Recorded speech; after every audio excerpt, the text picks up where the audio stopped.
like I remember my husband, he also said he liked women, a woman with legs. He loved women with beautiful legs. I mean, he was a leg man. Oh, he loved a woman with a legs. So eventually he found out that I wasn't a woman with great legs. And he's like, how could we fix the situation?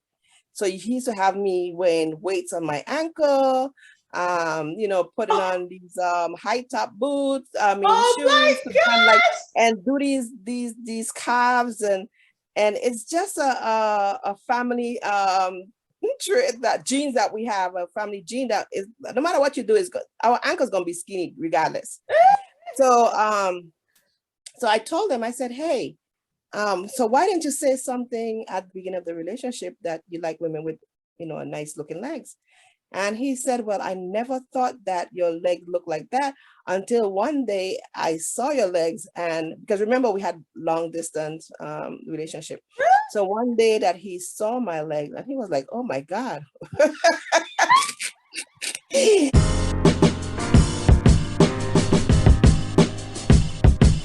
Hi, everyone. Welcome back to my comfy couch. So, continuing on our series on what's it really like to be married, I have now the wives on the line. Okay. So, I'm going to introduce our guests today. First, of course, we got Thaddeus. We What's have up, Marcia Tabby? on the line. Say hi, Marcia. Hey, And we have Lydia. Say hi, Lydia. Hi, guys. Okay. Oh, don't they look so beautiful? I love it. Okay, ladies. So tell me, how long have you both been married? So tell me first, Lydia, and then Marcia. 31 years. 31. Woo! Yep. My goodness. And Marcia? 15 years. Wow. Okay. So a lot of experience on the line today. So I'm very happy about that.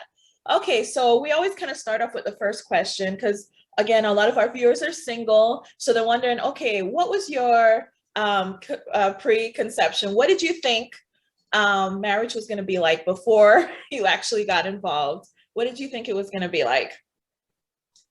Go ahead, Marcia. Start off. First, okay.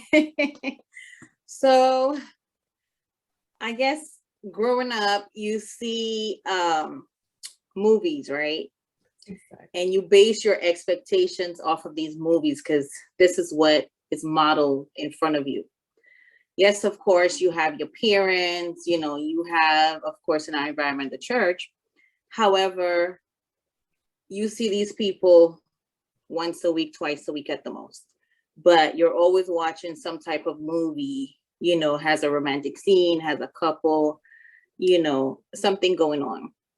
And so this is kind of the perception that I built up in my mind that this is what marriage is like. In movies long time ago, they only tend to show the good stuff. Now you have movies which are more getting into reality. And so back then, of course, you're imagining, everything is going to be smooth and always lovey-dovey and all the good stuff. Right. Imagine, the negative things and the harsh reality of what marriage is like. So that was kind of what I envisioned it to be. You meet this great guy and you start a family and you get your house and everything is just lovely bliss. Right. Happily ever after. How about you, Lydia? Did you have the same kind of thoughts before you got married? Yes, I did. And added to that, the romance novels that always have a happily ever after. And basically, I thought that my marriage would be something like my parents, because growing up, I never heard my parents had an argument in front of us. And my dad, with all his jobs and ministry, he seems to find the time to take the family out every weekend, like on Saturday night. It might not be much, but we went to McDonald's, Kentucky, and he usually wake us up early in the morning and take us to the beach on Sundays. So it was like a balance. I had a stable, healthy look at marriage when I look at my parents. but I got the romantic part of it from the books and the movies and things in your mind. And when I got married, like Marcy said, the harsh reality kind of like hits you that, yeah, the marriages are not the same. You're not the same people, but that takes years for you to fully understand. Okay. But yeah, the reality and the expectation was totally different. Yeah, so I'm glad that you both saying that, because that's, a big part of why we're doing this, because I want our viewers to really understand what it's really like. So you had your preconceived notions again based on what you saw at home, what you saw on TV, and then you get married. And what happens? What happened? You want to go first, Lydia? Okay, what happened? Yeah. When reality hit? Yes. I think the first thing to me that taught me a lot about reality was the arguments. I used to have a meltdown because, remember, I never saw arguments in my home. My mom and my dad used to, if they had something to discuss, they would say it in patois, and they didn't teach the kids how to speak it. So that was their privacy. So here now, me getting married, thinking the same thing. If we had a disagreement, it would be quiet, hush, hush, and no yelling or screaming or anything like that. And it ended up being the opposite. And I married a Tomian man, and they know how to cuss their bad words. So I had to deal with that. I had to deal with that too. And that was like, wow, what did I get myself into? So just by that, the argument, that kind of like really, really woke me up. The other stuff I expect, like, the budgeting, finance, having disagreement with the kids, those are the things I could have dealt with. But the argument, I think that really, really was my point of, being really, really disappointed in the marriage. Oh, and thank you for being so honest. So my question to you is, because beforehand, did you guys get into these arguments? Did he see what he was like when he was angry? Did you guys, experience anything like this beforehand? No. When I first met Foreman, I was like 17. And most of the time he was away to college. I will only see him like during the summer months. And I went away to college. So basically we had a long distance relationship. And we were engaged for, I think, like a year and a half before we got married. And never really had an opportunity to have a disagreement, because then, hey, I mean, when you meet that person, it's only for a short while. So why waste it on disagreement? So we pretty much never had a major disagreement. And even though I did not agree with something, I would keep it quiet. I didn't really, talk about it. And that relationship, not going through counseling, not doing all the proper thing that we know how to do now, I didn't have any of that. And I didn't really have friends that at that point was married. So most of my friends were single. They didn't really have much advice for me. So pretty much I tend to like wing it most of the time. But, and a lot of it had to be, you shut down your emotions, like, things happen and you shut it down and shut it off, and you don't really think about it. And I'm pretty good like that. I'm not a person that allow my feelings to show. So I rather, I disconnect really, really fast. So I will disconnect on the parts that I didn't like. Oh, okay. So that's a really good tip here about communication, seeing when people are angry, how can they communicate with each other, and getting that counseling, like you said, beforehand as well. Okay, so how about you, Marcia? What was your kind of wake-up call, so to speak? So it seems like my story is kind of similar, and I think we share the same anniversary date, wedding date, right? Day. Oh, really? Yeah. Oh, cool. So. always post her anniversary. I'm like, oh, it's mine too. Oh, nice. And so I also had a long distance relationship. And I did not get to experience, what it was like being around, your partner prior to marriage. And so I lived in St. Croix, of course. And at the time, Gib lived in New York. And so was usually the one who would take, a trip here and there, which could be 1 week, a week and a half, maybe 2 weeks at the most. And so that's like once a year. And it's not much that you can really learn, in 1 week, 2 weeks of being around someone, because of course they're going to be on their best behavior. You're on your best behavior. You're not seeing the individual all the time. And so when you're kind of together, it's all lovey-dovey, hug up and things like that. There's no space for argument, And so you really, for us, we did not get to experience what it was like, being around each other for an extended period of time prior to being married. You have a lot of conversations on the phone, and it's only so much you can get out of a conversation, because you're basically talking about what you envision. This is how I would react, or this is what I want. We want 4 children, we want 3 children. This is what, romance looks like to me. This is the kind of house you want to live in, like things like that you discuss. But you're not being around each other. It's totally, totally different for someone who has been dating for a long time and you see each other every day, like all the time. And so for me, not having to experience that person's temperament when you get into being married and you're living in the same household, it's a whole different ballgame. Because now you're seeing this individual all the time. You're really seeing everything about them now coming out that you're living together.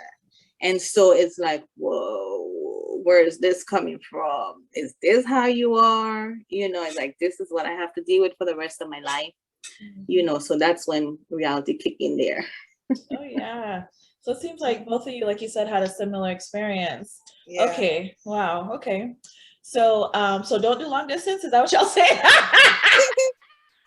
That's what I heard.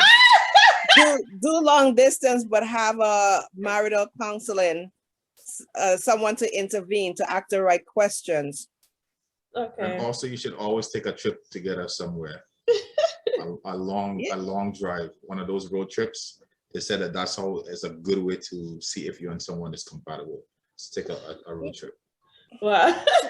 After about 8 hours driving in the small confines of a car, that's what. Ooh. Okay. Well, we've had road trips, but that's after marriage. Okay. Okay, so you got married, you found out, okay, this was the heart, what reality was like. So based on your experience, I'm guessing it's gotten better over time, ladies? Oh yeah. Know each other better? We learn how to deal with it. Okay, you too, Marcia? So for me, I would say everything kind of like, started out smoothly. Hey, we're doing what we can to make it work. And, after children come into play, then it changes things, because now it's not just the two of you. You're now dealing with children and their needs. So kind of like our needs get put on the back burner as you're focusing on your children. And so you don't realize in the process how much you're neglecting each other, trying to meet the needs of the children, especially when you don't have, a support circle directly around you where you can say, hey, watch the children, so we can have some time alone. It's like basically for us, everything, always involved doing something as a family and with the children. And so it's like now years later, we realize like, wow, like we've gotten so accustomed of this family thing, always a family thing. Is like, it's hard to kind of break away from it. And we have now realized, like in the process, like we have neglected ourselves so much. It's like, there's kind of like a void in the sense that you don't get that intimacy, and especially us having, young children, it's like you have to kind of force it in, and you have to be intentional about making that time. And I would say, like, years later, then I started to see like a change, like, who is this person? Yeah. But I realize it's our circumstances and things that are happening, around us that causes us to change and our behavior to change. Yeah. And so you kind of have to be mindful about the things that you say, the things that you do, especially me, the way that I speak to my children, that I'm not speaking that way to my spouse, because, hey, you're being a parent and you're giving directions and instructions. And sometimes you have to be firm and aggressive with the kids to, make them do what they're supposed to do. And then sometimes that can come off in me speaking to my spouse, like, you have to kind of transition or compartmentalize, like, I'm dealing with the kids, that's how I speak. And then I'm dealing with my spouse, that the way I speak to them, I can't speak to him that way. Because a lot of times it comes off in that way as being, kind of, I don't want to say bossy, but affirmative, like very affirmative when I should not be, and so that causes a lot of problems for us. Oh my gosh, Marcia, again, thank you for bringing that up about the kids, because that was a big thing too. I think we mentioned with the men too, that when the kids come along, you still have to be mindful of your partner. So that was very good info there for our viewers. Lydia, did you have a similar experience, like when your kids came along? No, actually,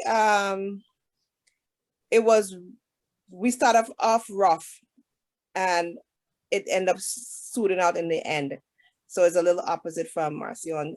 When I got married, I was maybe 2 months pregnant or so. So we got into the marriage already knowing that we were going to have a family. My husband is a family man. He loved his kids. He loved taking care of kids. So basically, when it came to the kids, we didn't have too much friction, because in everything he did with the kids. Actually, the problem we were having is that, to me, that he spoiled them too much. He doted on them too much, and then I was left out, in a sense of, you can treat the kids like that, but what about me? Ooh. So you have to remember too, starting off in my marriage, we both were not Christians. And even when I become a Christian, it took years after for my husband to become a Christian. So remember, we were not dealing with a Christian home. So there was no like intervention, God intervention. I know he intervened, but I was saying that it was not we praying together for a family or thing like that. So it was just that we was just going through the whole marriage blindfolded, per se. So basically when the kids came, it was a little, there's a lot of things that we did different. Like I said, I grew up in a Christian home. So there's a lot of things that I brought into my family, because I came up from a Christian home, and my husband came from a broken home. So he didn't have the same foundation that I had. So that in itself was things that I hold dearly. He will say, that's stupidness, or, I don't do this, I don't do that. So a lot of my traditions and things that I held dearly, I had to give them up for my marriage. I basically, even said the way I cook, the way we do things, I had to give it up. Wow. So that in itself was identity crisis that I had to go through, because then I was no longer who I thought I was. I had to become someone else for the relationship to continue. And I think that's another thing that a lot of people don't think about when they enter into a relationship. They don't think about what they have to give up for the relationship to continue, especially when you didn't know this from the beginning. So, but as time goes by, it was, I had to give up a lot of me, put a lot of what I think, what I thought, I just did what I could just to, get through, that time, whatever season I was going through. And when my husband actually became a Christian and we start going to family counseling, I should say, marriage counseling, weekends together, start dating, we start having marriage group at church, then things start changing. That's when things really start changing. It didn't change overnight, but it was heading in the right direction. And I think that he got it before I got it, because then when he accept Christ, he was like, oh, forgive me for everything I've done, moving forward from this point on. And I'm like, hey, I ain't forget what you did yesterday. And so it took me a longer time to forgive and forget, because remember, then now you're telling me that I can be me. And I'm thinking, like, where do I find her? Where is she at? Oh, wow. I don't know where that person is. So I had to give up a lot for the marriage, because then I don't believe in divorce, and my husband did not believe in divorce. I mean, we believe in murder, but we didn't. But we did not believe in divorce. But anyway, after, I would say, now we are empty nesters. Most our kids are gone, so we have ample time to ourselves. So we basically, we make our life what we want to do. If we want to go here, if we want to go there. So now we don't have that problem. When it comes to my husband and me having communication, I always a bossy person. I'm not ashamed to use that word. I'm very bossy in a sense of when I want to get my way. And he used to always tell me, when you get to the front door when I'm from work, remember, you're no longer a supervisor, you are my wife. So be careful how you speak with me, to me. And that is something that I had to learn. So it was tough, but as the kids get older, and remember, he got sick, so I had to deal with that too. So I had like so many different seasons in my life. It's like I think I went through the most season, and I think I'm still going through some. But it took me relying on God, knowing what I believe, my faith, and I believe, look here, Lydia, you're gonna have to make this work, for better or for worse. And my mom, when I used to call my mom for advice, she said, oh, this is the one thing she tell me: you made your bed, now you have to lie in it. She used to always say that. She never used to say what I'm doing the right thing, doing the wrong thing. She's always to listen patiently. At the end, she used to always say, you made your bed, now you have to lie in it. Wow. So that let me know that, hey, these are the things that I have to figure out, and I'm gonna have to make it work, and I have to make it work for me. But wow, as we talk along, I'll share more. Wow.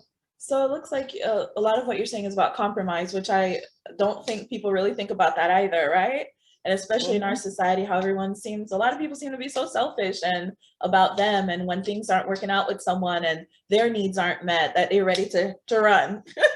Yes. So I'm glad that you were able, it seems like both of you guys had to compromise, to make it work. So that's a great thing for our viewers to understand, that you're going to have to give some up. A lot. Sometimes you have to give your whole self. You have to, when you talk about dying to self, like they always compare a marriage to Christ and the church. And one of the things that Christ asked the church to do is to die of self. And then we have to realize that, to have a marriage that, honors Christ, we have to die to self, but, dying is painful, and then we don't like that. And so we complain and we carry on, but hey, you have to die to self. Yeah. And I think a good point, like what you brought up, is how you guys had different values. So really understanding that, because I know a lot of the viewers are in church, right? And to be honest, there's a lot of men that really aren't in church. So a lot of times you see a lot of single women and you don't really see that many guys in church. But it's a good thing that you showed, like, if you do decide to get a partner outside of God, that these are the kinds of things that you might have to deal with, even to, like you said, the cooking, like down to the cooking, what you could cook and what you can't cook. You really have to think about those things and how that's going to affect your relationship throughout the course of it. So that was huge. Okay. So if you guys, again, at this point now, want to give some tips to our viewers on what it takes to actually get to 15, to get to 30. What do you think are the kind of the ingredients to make a marriage work? Marcia, you want to start? Okay. Um, like Lydia already pointed out, you have to be selfless. I think in our society now we have a lot, like a big problem, um, of people being independent. And so I want to do this, I want to do that, I want to do this my way, or this is how I think it should be done. And so when you're in a marriage and you're dealing with, it's two people, so you have two different temperaments, you have two different personalities, you have individuals. Although my husband and I were raised, in Church of God, however, we find along the way that we have different morals, we have different values. And so certain things that is important to me is not necessarily important to him. And so, as Lydia also mentioned, compromise. You have to compromise, that this is what I know, this is who I am. But when you're coming into a marriage and you're joining with someone else, a part of you have to give up a part of you. And I think a lot of people find that very hard. Like, why do I have to change, who I am, or what? Because you're dealing with someone else. Yeah. That's why you have to change, and create a balance, because it's the two of you, and two people. You're gonna knock heads all the time. Excuse me. You're gonna be bumping heads all the time if you decide that, what, this is not so important. I can change doing things this way. Like Lydia said about the cooking or what's not, or maybe even the dressing or what's not. So I would say what's important is finding a balance, even though you have certain things that you feel are so important, or this is what you've always done. When you're coming into marriage, you have to be able to compromise and give up some of those things in order to create that balance in your marriage. And of course, you have, communication and trust and honesty and all these things that, are very common.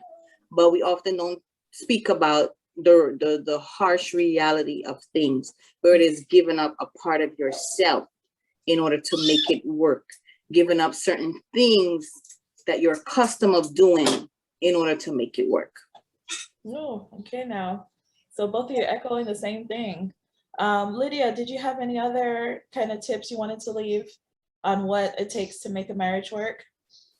I will say respect, love, and boundaries. You have to know what you're willing to tolerate, number one. If you know this is something that you cannot tolerate at all, do not look or accept it in a person that you are planning to marry. And before you fall in love, to me, you make your list. You know who you are, you know what you want, you know what your needs are. You need to write your list. This is what I'm going to tolerate. This is what I'm not. I might be able to compromise on this. I'm not going to compromise. A lot of time people have a list of things that they cannot tolerate, but because all of a sudden they're in love, guess what? They start saying, okay, maybe I'll be able to tolerate it. Yes. And I always tell singles that when people marry, they never marry for hate. They always marry for love. And these same people who are in love end up in hate and divorce. So love is not the key. I mean, if you love the person as Christ asks us to love a person, that's something else. But to love that person and like in love with them, that can change at any minute. People don't realize that is something that is changeable according to how the person treats you, according to, at that particular time where you're in life. Some people, if, the husband go broke, they're out of there. They get sick, they're out of there. Their character change, because a lot of times, especially now, we have to deal with people with mental illness, drug addiction, dementia. I mean, there's so many different things that you have to think about that people don't really think about. They only think about the lovey-dovey stuff, the romance part of it. He looking fine, but hey, he can get in a car accident tomorrow and lost all limb, and then he's not fine anymore. So what you gonna do? Are you gonna stick with the relationship? I know a lot of people that get divorced when their spouse gets sick, they have cancer, they start losing their hair, they start blowing up. they like, hey, I'm gone, leave them with their family, and they will leave. So a lot of times, the romance supposed to be the last thing. Take care of healthy you, healthy him. What would make you have a healthy marriage? If you can't take care of that, it's like you are doing a dishonor to yourself and to that person also. So respect is important. Love is important. Most the love of God, because when the Bible says love your neighbor, I mean, he's talking about your husband too. So, and learning how to forgive, he's talking about your husband or your wife too. So you have to learn to love and to forgive. And boundaries, know what boundaries to cross. Some women, they don't like flirting, some men, they don't like flirting. Don't tell, they don't like people looking, at their husband, they don't like their husband looking at it. There's all type of boundaries that people can have, and some of it is not known. I mean, you only know when the person get upset and they're like, hey, I didn't know you thought that, or you see this way, or because of their upbringings. Some people have abuse in their life. There's so many things that people bring into a marriage that is hidden, and some of it is hidden deep until something happened. And then Yes. all of a sudden, all these things start coming out, and you're like, hey, what's going on? Hold up. I didn't sign up for this, you know? So you have to be very, very intentional. I will use that word, intentional, to know what you can tolerate, to know what you can compromise with. You have to go through those hard questions with each other and answer it honestly. If you don't like that, you don't like. I remember my husband. He also said he liked a woman with legs. He loved women with beautiful legs. I mean, he was a leg man. Oh, he loved a woman with a legs. So eventually he found out that I wasn't a woman with great legs, and he's like, how can we what's the word? How can we fix the situation? So he used to have me wearing weights on my ankle, putting on these high top boots, Oh shoes my to kind of like, gosh! and do these calves, and it's just a family trait, that genes that we have, a family gene that is, no matter what you do, is good. Our ankle's gonna be skinny regardless. So I told him, I said, hey, so why didn't you say something and this is just something simple, it's not a really big deal. I said, so why didn't you tell me that in the beginning of the relationship, that you like women with, a nice looking legs? And he said, well, I never thought that your leg looked like that until one day I saw your legs. And because remember, we had long distance relationship. So one day that he saw my legs, and he was like, oh my God. And so I said, well, you should have said something then. But then he realized that, the legs is just a small part of it. And he thought in his mind, with exercise, he could fix it. Oh So it was gosh! fixable, you know? So it get to a point that one day I said, look here, I am not doing any more calf, whatever. I'm not wearing no more weights on my ankle. I'm not wearing high top sneakers anymore. I'm not doing any of those things anymore. I said, you either accept it or move on, And so that was something I didn't know until after. If he had said that, hey, I like women with, beautiful legs, I would have said, hey, I don't have beautiful legs, so move on.